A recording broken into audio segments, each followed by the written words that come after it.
Excited to be here. Talk to you a bit about marketing stacks. It's actually one of my favorite topics these days. And what I want to do today is maybe introduce myself real quick, talk a bit about Singular, but mostly talk about stacks. And what I'll try to do is I'll try to share as much of, as much as we can cram into 15 minutes, information about what we see out there in the industry and what we see other companies are struggling with, and where opportunity can also happen. So quick introduction about myself. I'm Gadi. I'm the CEO and co-founder of Singular. Some of you guys may have heard about Singular before. Some of you guys may even use us. And for those who don't, I'll introduce us in a second. And today what I want to talk about in more details is really based on our experience dealing with marketing stacks for the past few years.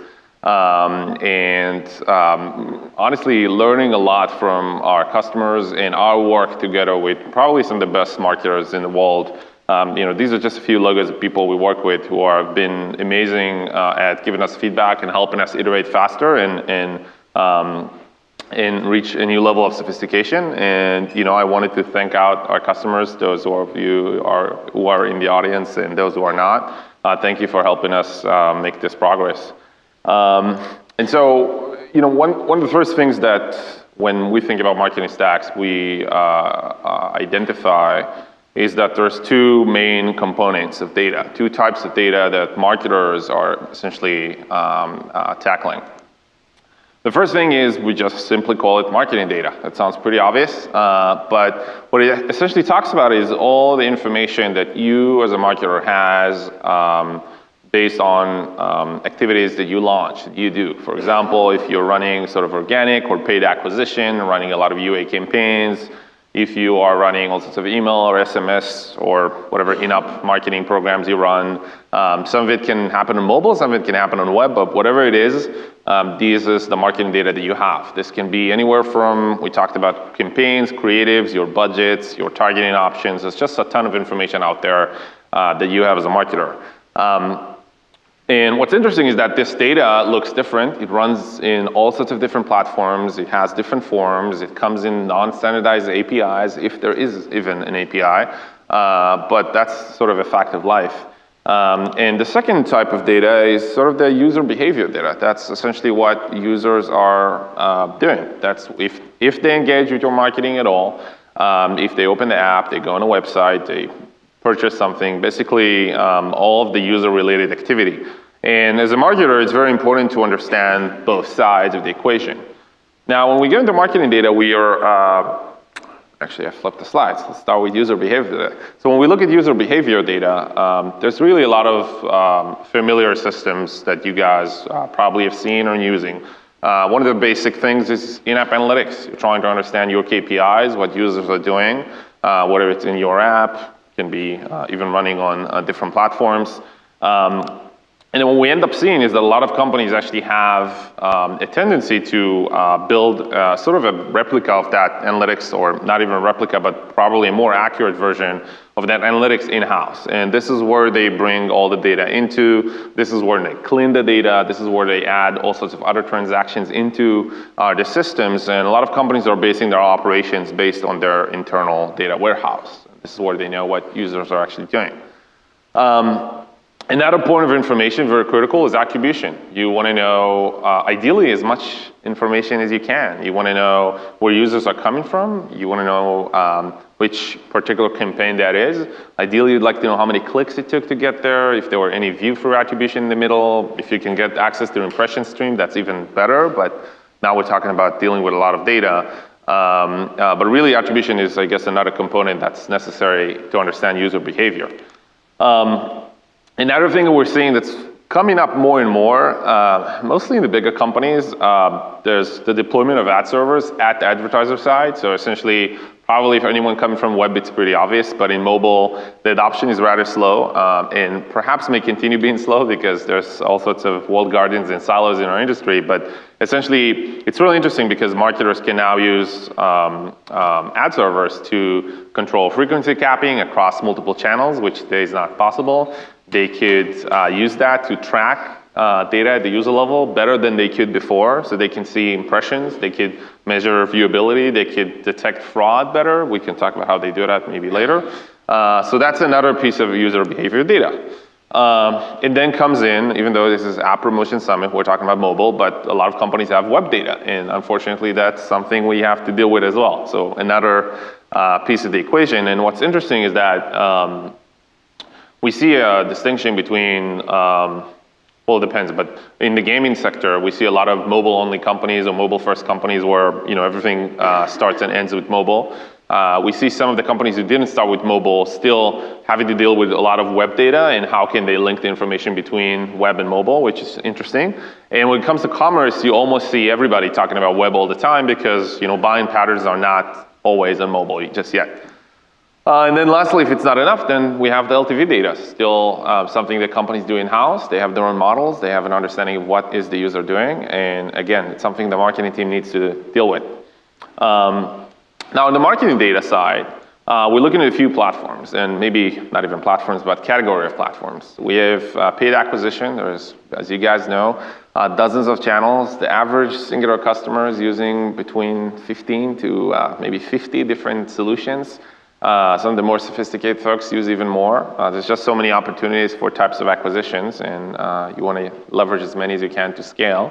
But it's a lot of data, and that data looks differently, right? Twitter and Facebook may look different than some of the other channels that are out there. Other types of marketing data, email, for example. So people send out emails, or maybe they even do in-app marketing like push or SMS, and that has a specific type of metadata. It may not have necessarily a budget, but it has the content of the email, or maybe the targeting options, right? All this information is out there for the marketing team to sort of utilize if they can. Another piece is organic acquisition. It's interesting. There's a lot of discussions, always about ASO and what kind of data can you get from the Google Play and the Apple App Store consoles, and can you use that to optimize your pages? There's also sort of A/B testing solutions out there for App Store landing page testing. And again, one more information that you want to get as a marketer. And then lastly, retargeting. If you think about that, a lot of companies we talk to today almost see that as silos. There's the user acquisition efforts, and then there's the retargeting efforts, and the ROI is measured differently. But in reality, you could claim that you want to connect all this data together to understand the true ROI of all of your activities. If you pay a certain amount for someone and you send him an SMS, and then you retarget them on Facebook, and then they end up making a purchase, how do you think of the ROI of that? Is there a clear ROI formula for that? Oftentimes there isn't. And so, one of the challenges, one of the things we're doing in Singular is how do we connect these two types of data, right? And this is one of the things that's been guiding us from the beginning of the company. When we looked at marketing stacks, when we looked at how marketers are working today, we just realized there's just so many different data points, and the question we had was, how can we unify that? And with that in mind, understanding there's two types of maybe categories of data, and you want to connect them, we really needed, a solution that will be able to combine everything, connect it, and then help marketers even access the data and make it useful for them. So this is where nice animation, and this is where Singular comes in. And so really, when we look at how we help customers solve this, but also how they would even think about it internally, there's three main steps that we see. The first piece is about connecting the data. So it turns out it's a real challenge to handle all this mess of integrations and fragmentation and how every interface looks differently. And it's a lot of work to be able to bring that all together. You need to normalize the schemas. You need to verify the data makes sense. You need to ensure that it's accurate. And it's a full-time work. And some companies, maybe less and less every day, have attempted to try and build these things internally. But a lot of them are going for more third-party solutions because it's not something companies want to handle internally. But that's just one piece of the data, right? So we're getting all this marketing data in there. It's great. But as we said, there's two types, and we need the user level data. And so really the second part is how can you actually measure all the user activity and eventually tie that back into the marketing data that you get. And this measurement, we're talking about mobile app installs here, but really you can apply that across everything. You can talk about how a conversion happens on the web when it started in mobile. And again, the marketing team needs to handle all this data together.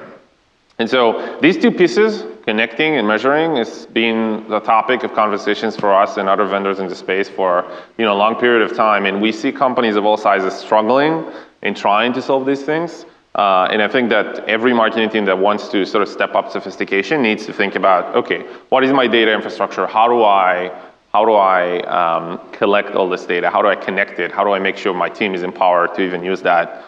But what's interesting is that it's not enough. It's not enough to get the data and throw it in there in some table in your BI. What's interesting is that you need to make that very accessible to the marketing team. You need to be able to make the data and the insights available for your team so they can make quick decisions. And another observation we saw is that a lot of companies, even let's say you're a bit more mature, you take some of these APIs in, you bring them, and you have some sort of a Tableau looker set up internally. Oftentimes, the sophistication you reach at being able to analyze that data is nowhere near to what you can achieve with systems that were built for marketing analytics. And I guess, it's an area that we've seen sort of a trend reversing. Like initially it started with everybody wants to pull everything to their BI, and now it's sort of taking the opposite turn where everybody's now interested in, okay, how can I leverage these powerful third-party systems even though I have a lot of this unique data in my BI? How can I use the capabilities they've built around marketing analytics to perform better optimization? And maybe just to give you a quick example, we just talked about creatives, the presentation before me, right? So creatives, that's a very visual piece of data, right? There's a lot of analysis you can do on it. There's a lot of variations. And each of these variations can generate millions of records of data. How do you use something that is built for optimizing creatives and not just built to optimize lines of data, right? So that's a type of marketing analytics that may not be easily solved with third-party BI solutions. So it's interesting to see how companies are thinking about their stacks and everybody's building different things internally. And so, to tie everything together, obviously we're talking about this because this is something Singular believes in and develops towards as well. And recently we've done something really exciting, internally in Singular, and something really exciting for our customers. We've announced to the world, I think it was like a week ago, that in the past 6 months we've been working with a company called AppsLar, and we've essentially merged that company and their product into the Singular product. And basically being able to help us take all the experience we've built around connecting, collecting marketing data with their experience of doing measurement at the user level, and created this beast of a platform to service our customers. Some of them are the most sophisticated marketers in the world. And we're super excited about this because it helps us solve for the next generation of problems and not necessarily fixate on the present, where instead of catching up with a lot of basics, we're now able to solve for more advanced analysis, more advanced optimization. And so to us, that's really exciting. And what we're working towards is really creating one of the most powerful marketing analytics systems available. The kind of customers we'll work with and the kind of sophistication we're aiming for is, sort of makes it mandatory. As part of the platform, it now enables you to collect data from almost any system you can imagine across mobile and web. Helps you perform attribution, and is now an official measurement partner of all these great, fantastic third-party vendors in platforms such as Facebook, Google, etc. And our team is spread globally. We have folks in London, we have folks in Germany, so we'd love to talk to you guys about marketing stacks some more. This says I have 55 seconds, which maybe I have maybe a bit more. But essentially, I would love to, it's hard to capture everything in 15 minutes. So I would love to, if anyone has any questions about any of these topics, if they want to learn more about how people use ad servers, how do they combine all this data, what sort of granularity exists out there in the industry, and what are we seeing from different categories of companies, come seek me out. I'd love to talk about it. Thank you.